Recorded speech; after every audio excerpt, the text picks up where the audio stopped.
오늘 말씀을 나눌 제목은 반복을 대하는 태도입니다. 지난주에 같은 민수기 7장 말씀을 우리가 나누면서 고르반에 대한 이야기를 나눴습니다. 고르반은 헌물이라는 뜻인데 하나님께 거룩하게 구별하여 드린 것이라는 뜻을 가졌고요. 이 고르반이 마가복음에 등장하면서 안 좋은 이미지가 우리에게 있는 거예요. 아버지를 속이고 인색함으로 아버지께 드려야 될 것들을 드리지 않기 위하여 편법으로 쓰던 것들이 신약 성경에서 고르반 그렇게 사용되었던 것 때문에 이 고르반이 원래 뜻이 퇴색되어진 건데 원래 고르반의 뜻은 그렇지 않았던 겁니다. 7장 말씀 살피면서 지휘관들이 수레와 소, 그 수레를 끌 수 있는 소를 헌물한 이야기를 나누면서 살펴보고 있었다는 것, 그리고 하나님께서 말씀하시기 전에 자의로 드렸다는 것, 그리고 드릴 때 필요한 양을 가늠해서 필요한 만큼 드렸다는 것, 그리고 그 나누어진 것, 드려진 것들을 하나님께서 받으시고 그것을 각 레위인들의 지파 안에서 그 가족 종족들 안에서 각기 직임대로 쓰여졌다는 것을 나누었습니다. 그래서 우리의 드려지는 삶이 하나님 앞에 고르반 되려면 이런 정도 조건들은 갖추어야 된다 하는 이야기로 나누었습니다. 같은 장에 오늘 나눌 이야기들이 계속 이어지는데 똑같은 이야기들이 계속해서 반복돼요. 그러니까 제단들, 성막에 쓰여질 모든 것들이 완성이 됐고 거기에 기름을 발라서 쓸 수 있는 상태가 됐고 그 쓸 수 있는 상태가 된 첫 번째 봉헌식 때 하나님께서 이스라엘 백성들에게 명령하신 겁니다. 그래서 명령하셔서 제물을 각 지파마다 하루씩 돌아가면서 제물을 드리라고 하셨는데 그 제물을 드리라고 하신 이야기가 7장 12절부터 시작이 되는 거예요. 먼저 12절 먼저 같이 읽지요. 시작. 첫째 날에 헌물을 드린 자는 유다 지파 암미나답의 아들 나손이라. 이렇게 시작해서 어디까지 가냐면 이제 첫째 날 그렇게 드렸잖아요. 둘째 날, 그리고 셋째 날, 넷째 날, 이틀째 날까지 계속 반복됩니다. 말씀이 똑같아요. 아까 12절 말씀 읽었고요. 18절 둘째 날 이야기가 나옵니다. 한 번 더 읽어보죠. 둘째 날 18절 시작. 둘째 날에는 이사갈의 지휘관 수알의 아들 느다넬이 헌물을 드렸으니. 그리고 쭉 이어져서 어디까지 가냐면 7장 78절까지 가요. 내용이 하나도 안 달라요. 똑같아요. 12째 날에는 납달리 자손의 지휘관 에난의 아들 아히라가 헌물을 드렸으니. 12절과 18절 그리고 계속 이어져서 78절에 쭉 이어져 갈 때까지 다른 거라고는 굳이 찾으면 뭐가 다르냐 하면 첫째 날 드렸던 유다 지파 이야기 때는 지휘관이라는 단어가 없습니다. 근데 둘째 날 이사갈 지파부터는 지휘관이라는 단어가 들어간 거 말고는, 그리고 둘째 날부터 12째 날까지는 이 지휘관이라는 글자 빼고는 똑같아요. 헌물을 드린 순서, 헌물을 드린 양, 그들이 드렸던 이야기들이 토시 하나 틀리지 않고 똑같이 계속 반복됩니다. 첫째 날 유다 지파의 지휘관이라는 단어가 빠진 데는 정확히 왜 지휘관이라는 단어가 없는지에 대해서는 성경이 뭐라고 하지 않아서 잘 모르겠습니다. 잘 모르겠는데 짐작하기는 유다 지파에는 이 지파를 대표하는 아들, 그러니까 지파장이 될 만한 자격이 있는 아들과 실제로 유다 지파를 지휘하는 사람의 이름이 좀 다른 거예요. 12 정탐꾼을 우리가 기억하잖아요. 유다 지파의 정탐꾼이 누구였죠? 갈렙이었던 거예요. 유다 지파를 지휘했던 사람은 아마 원래는 암미나답의 아들 나손이 돼야 되는데 유다 지파 안에서 이 사람보다 더 주목받고 더 실력 있고 더 능력 있었던 사람은 갈렙이었던 것 같습니다. 그래서 아마도 지휘관은 아니었지만 지파를 대표하는 사람으로 암미나답의 아들 나손을 썼지만 실제로 유다 지파가 전쟁할 때라든지 유다 지파가 공식적으로 뭔가 일을 감당할 때 지휘관으로는 갈렙이 아니었을까 하는 생각만 하는 거예요. 갈렙은 유다 지파 아니거든요. 갈렙은 출애굽할 때 따라 나왔던 잡족들, 이스라엘 백성들과 함께 나왔던 잡족들 중에 한 명이 갈렙이라서 유다 지파의 대표하는 사람은 될 수 없었으나 지휘관까지는 된 사람. 하면서 이것 빼고는 다른 게 전혀 없는 거예요. 언젠가 새벽 예배 때 이 민수기 7장을 읽었던 날을 기억해요. 이 본문이 하루치 본문이었거든요. 12절부터 7장 마지막 절까지. 여러분 성경책 가졌으니까 한번 넘겨보실래요? 7장 12절부터 넘겨서 한 장을 꼬박 넘겨서 7장 89절까지 똑같은 이야기가 12번 반복됩니다. 성경을 읽다 보면 때때로 이런 본문들이 등장해요. 그래서 성경에 등장하는 때때로 똑같은 글들이 우리하고 전혀 상관없을 것 같고, 그래서 이걸 왜 읽어야 되는지 잘 모르겠는 본문들이 때때마다 등장합니다. 그런 반복을 우리가 어떻게 대해야 되겠는지에 대한 이야기를 오늘 좀 나눠보려고 합니다. 지루한 반복이에요. 반복을 대하는 태도 첫 번째 나눌 꼭지는 이겁니다. 지루해도 중요해요. 창세기를 이렇게 이제 곧 새해가 한 달 지나면 다가올 거니까 또 우리가 그렇게 다짐할 거 아니에요. 새해는 성경을 꼭 한번 끝까지 다 읽어봐야지. 그리고 시작할 거잖아요. 시작하면 첫 번째 위기가 누가 누구를 낳고 해서 위기를 당하는 겁니다. 와, 이거 재미없는데. 이걸 주의 은혜로 잘 넘긴 사람은 창세기를 잘 읽어가다가 또 언제 위기를 맞이하냐면 창세기 출애굽기 지나서 레위기쯤 되면 와, 이건 어렵다. 신약부터 다시 시작해야 되나? 그래서 마태복음을 펼쳐놓고 시작하면 곧 얼마 지 않아서 시작하자마자 누가 누구를 낳고가 시작되는 거예요. 아이쿠야, 이거 어떡하나. 여러분, 읽기가 힘든 것은 사실이지만 한번 생각해 볼 일이 있어요. 이걸 쓰면서도 지루하지 않았을까요? 쓴 사람, 이게 읽는 사람 입장에도 그렇지만 이것을 써야 되는 사람이요. 여러분 성경을 쓸 때, 성경을 필사할 때 이 필사하던 사람이 얼마나 엄격하게 이것들을 옮겨 썼는지 우리가 알잖아요. 2글자 이상 외워서 쓰는 게 금지입니다. 한 글자 보고 한 글자를 쓰는 거예요. 혹시 틀리면 안 되니까. 내가 아는 글이라고 해서 이 사람들을 성경을 외우는 게 어릴 때부터 습관인데 외워서 이렇게 옮겨서 쓰는 게 금지예요. 한 글자 보고 하나 써야 돼요. 근데 그게 12절부터 89절까지 12번이 똑같이 반복이에요. 읽는 우리도 힘들지만 쓰는 사람들의 힘겨움하고는 비교할 수도 없는 겁니다. 그들이 훨씬 더 힘들었을 거예요. 또요, 이 성경이 처음 기록된 곳이 종이는 아니었을 거 아니에요. 3500년 전에 종이었을 리가 없지 않습니까? 2000년 전에 예수님 당시에 필사본 성경이 발견돼서 난리가 났던 적이 있었는데 이때도 그 성경은 어디에 기록되어져 있었냐 하면 청동이거나 파피루스도 비싸고요, 양피지에 써 있었어요.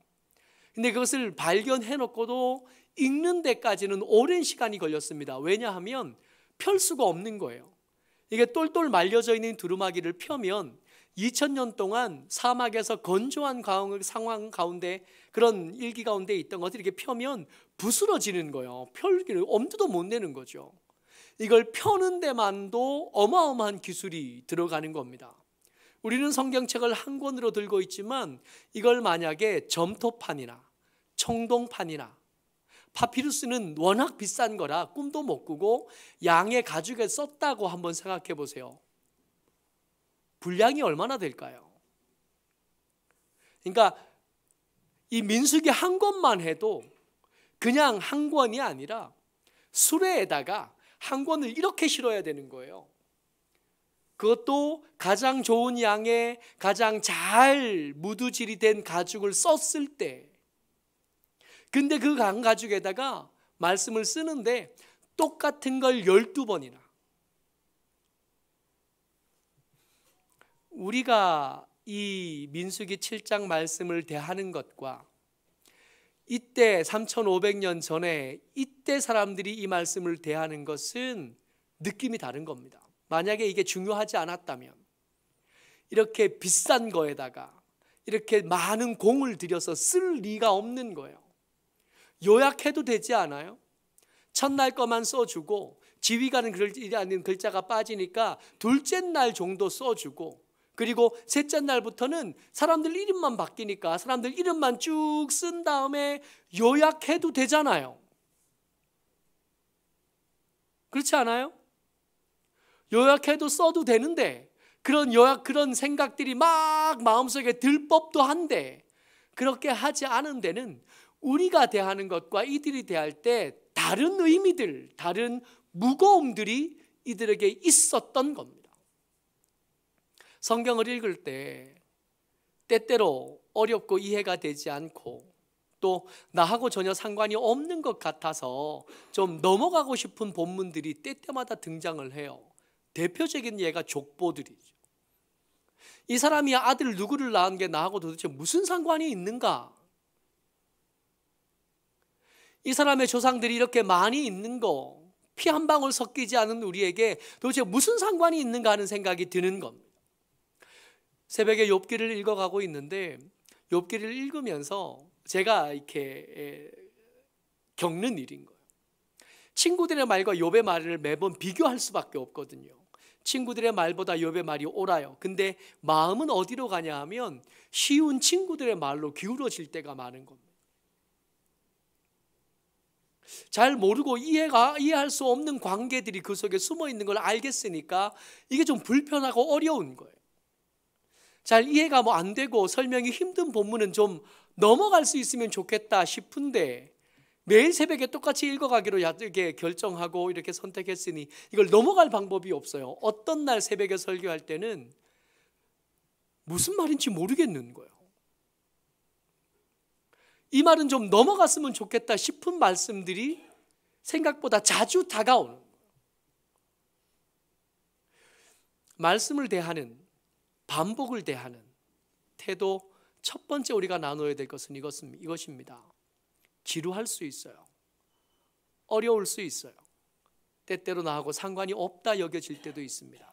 그렇다고 해도 이걸 이 비싼 데다가 기록해서 3500년이 지난 지금까지 우리 손에 들려주셨을 때는 우리가 생각하는 것과 달리, 우리의 느낌과 달리 뭔가 특별한 의미가 있겠거니 이거 중요하다고요.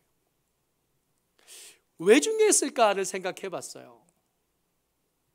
이 한 사람 한 사람의 이름들과 한 사람 한 사람의 헌금한 것들을 쭉 기록해서 이 넓은 이 긴 지면을 썼을 때 우리가 듣는 것과 달리 이때 사람들은 이것을 들었을 때 다르게 들렸겠다 하는 생각이 드는 겁니다.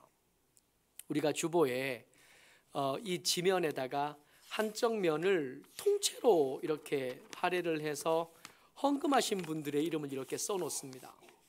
처음에 주보를 편집할 때 무슨 생각을 했었냐 하면 여기다가 개인의 헌금이 얼마인지는 안 써도 항목별로 총액이 얼마인지 정도는 써야 될까 하는 생각을 했었어요. 왜 그랬냐 하면 여기에 써 있는 이름, 여러분 여기 이름을 오늘 마침 여러분 우리 주보에 헌금란을 한번 보시겠어요?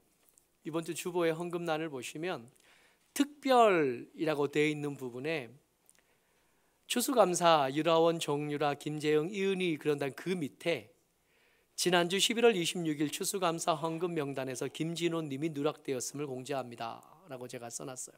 추수감사 헌금에 김진호 집사님 이름이 빠졌더라고요.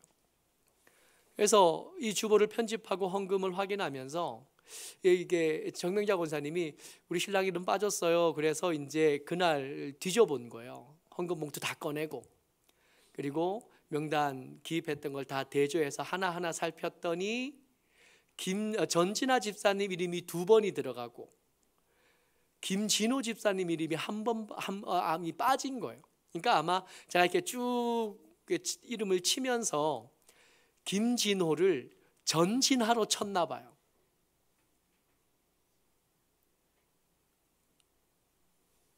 이름을 하나하나 써놓지 않았으면 알 수 없었을 일이. 정말 감사하게도 김진호 집사님이니까 죄송합니다, 누락이 된 겁니다 이렇게 설명하면 어머 그럴 수 있지 하고 넘어갈 수 있는 분이니까 괜찮았지, 만약에 이 헌금하는 것들에 대해서 힘들고 어려워하다가 큰 맘 먹고 기도 많이 한 다음에 정말 헌금을 처음 시작한 사람의 이름이었다면 느낌이 좀 다르지 않을까요? 그동안 헌금한 것들이 힘들어서 마음에 부담은 있지만 이게 잘 고백이 되지 않고 선뜻 마음이 움직이지 않아서 못하고 있다가 큰 맘 먹고 이번에부터 내가 시작해봐야지 그러고 시작한 사람이라면 그 이름이 누락됐을 때 에이 괜히 했네 하는 생각 들지 않았을까요? 12지파가 광야에 있습니다. 그 광야에 있는 사람들이 자기들의 지파의 이름으로 헌금되었던 것들이 하나하나 기록된 것을 다 본 거예요. 그 의미가 다른 거예요. 시내산에 도착해서 거기서 하나님의 백성이 되기로 결정하고 계약한 다음에, 그런 다음에 하나님께 드려져야 될 성막이 완성되고 이제 진짜로 광야 생활이 시작되고 출애굽해서 가나안 땅에 도착해야 되는 진짜 여정이 시작되는 그 순간에 내 이름이, 우리 지파의 이름이, 우리 지파의 믿음의 고백이 정성스럽게 빠지지 않고 잘 기록된 거예요. 이것을 통해서 우리가 확인할 수 있는 건, 그들의 생각과 달리 우리가 확인할 수 있는 건, 이 이야기가 광야에서 성막이 만들어지고 그 성막이 만들어진 뒤에 한 사람 한 사람 헌금한 그 일들, 그 개인의 이름들, 그 지파의 이름들이 기록되면서 이거 상상 속에, 이야기 속에 전해내려던 어떤 일이 아니라 그때 당시에는 실제로 있었던 사건이 옮겨진 거겠구나 짐작할 수 있는 거예요. 만약에 이 글들이 왜곡되었거나 이 글들이 잘못 기록되었다면 여러분 그 12지파들 사이에 난리가 나지 않았겠어요? 왜 우리 지파 것만 없냐고. 안 그래도 우리 지파 숫자가 작은데, 안 그래도 우리 지파가 본처의 아들들이 아니라 첩의 아들들이라 좀 무시받는 듯한 느낌이 있는데 그래서 우리 이름 뺀 거 아니냐고. 그런 말들이 나올 법하지 않아요? 이것이 사실이 아니었다면, 이것이 만들어낸 이야기였다면 이 기록들은 이 기록들처럼 조심스러운 게 없는 거예요. 이 한 사람 한 사람의 이름, 똑같은 것들의 반복이 성경이 상상 속에서 만들어진 어떤 똑똑하고 어떤 능력 있는 사람들이 지어낸 어떤 이야기가 아니라 실제로 3,500년 전에 그 마르고 거친 광야에서 그 수백만 명의 사람들이 하나님의 사람으로 태어나고 그 사람들이 하나님 앞에 자기 이름들이 기록되어졌던 실제 있었던 사건이구나 하는 걸 짐작하게 하는 것. 재미는 없지만 이것이 지루해서 이걸 꼭 우리가 읽어야 되나 싶기는 하지만 가만히 생각해 보면 이것처럼 중요한 본문이 사실은 그렇게 드물어요. 또 하나요. 지파들 사이에서는 이름들이 쭉 써 있기는 하나 똑같이 같은 구절 숫자 단어의 숫자를 동원해서 기록하긴 하지만 이들의 세력에는 차이가 있습니다. 당장 이름이 기록된 순서만 해도 그래요. 첫날 누가 드렸다고요? 유다 지파가 드렸어요. 유다 지파가 첫날에 드렸던 것은 그 지파가 이스라엘 12가문 중에 장자 가문입니다 하는 증거가 되거든요. 근데 이스라엘이라고 하면 이 야곱의 12아들들인 건데 12아들들 중에 장자가 유다는 아니거든요. 그럼에도 불구하고 유다가 제일 첫 번째 그 첫날의 헌물을 드릴 수 있는 그 권리, 그 특권을 얻은 데에는 그들의 세력의 크기일 뿐만 아니라 그들의 조상 이스라엘의 유언과 관계가 있었던, 원래 첫째 아들이었어야 될 사람이 어떻게 그 장자권을 빼앗겼는지, 둘째와 셋째가 어떻게 빼앗겼는지, 레위는 어떻게 된 건지에 대한 이야기가 그 유언에서 알려지게 된, 더 힘있는 지파가 있었어요. 숫자도 더 작은 지파가 있었고 더 많은 지파가 있었습니다. 더 강한 사람들이 속한 지파가 있었고 더 작은 힘을 가진 지파도 그들 가운데 있었죠. 근데 그 차이와 그 나름대로 있었을 법한 서열의 이야기를 이 기록이, 이 반복, 이 지루한 반복 이야기가 평등하게 이렇게 다져버린 겁니다. 힘 있는 사람이 더 많은 일을 하지 못하도록 막은 거예요. 약한 자들이 꼭 참여해야 될 일에 소외되는 일을 이 성경이 막은 겁니다. 약해도 이 일에서만큼은 예외가 될 수 없음, 강해도 두 몫을 할 수는 없었음인 거예요. 이게 하나님께서 꿈꾸시던 하나님의 나라의 모습이었던 거예요. 여러분, 같은 교회에서 같은 자리에 앉아 예배를 드리지만 우리는 다 똑같지는 않잖아요. 어떤 사람은 키가 좀 더 크죠. 어떤 사람은 키가 좀 더 작아요. 어떤 사람은 좀 무겁고 어떤 사람은 좀 가볍죠. 어떤 사람은 더 잘 배우고 어떤 사람은 배우는 일에 좀 더 어려움을 겪습니다. 어떤 사람은 얼굴이 크고 어떤 사람은 얼굴이 작아요. 근데 그렇다고 해서 그들이 행사할 권리에 차이를 두는 것은 하나님의 뜻이 아닙니다. 얼굴 작은 사람이 두 몫을 하는 것에 대해서 성경은 응원해 주지 않는, 얼굴이 큰 사람이나 작은 사람이나 똑같은 몫을 감당하도록 하나님께서 정해 주신, 원래 하나님의 나라의 모습은 이런 겁니다. 마치 평등하게 나누지 않고 직임대로 나누어서 그들이 같이 삶을 살아갈 수 있도록 하셨던 것처럼 힘이 큰 사람이나 작은 사람이나 같은 일을 감당하도록 하나님께서 키를 맞춰 놓으신. 근데 이스라엘 백성들이 이 원래의 모습을 유지하지 못했어요. 가만히 생각해 보세요. 이스라엘 지파들 중에 가나안 땅에 들어가서 어떤 지파는 더 강해서 땅을 더 달라 그랬다가 거절당하기도 한 사건이 있었고요. 어떤 지파는 자기에게 몫을 감당하지 못해서 땅을 옮겨 다니다가 더 큰 어려움을 당한 예가 성경에 기록되어 있고요. 세월이 지나서 왕이 등장했을 때 사울이 속해 있던 그 지파가 주도하다가 다윗이 속한 지파와 싸우다가 나뉘어져서 망하고 없어지고 그런 일들을 경험한 겁니다.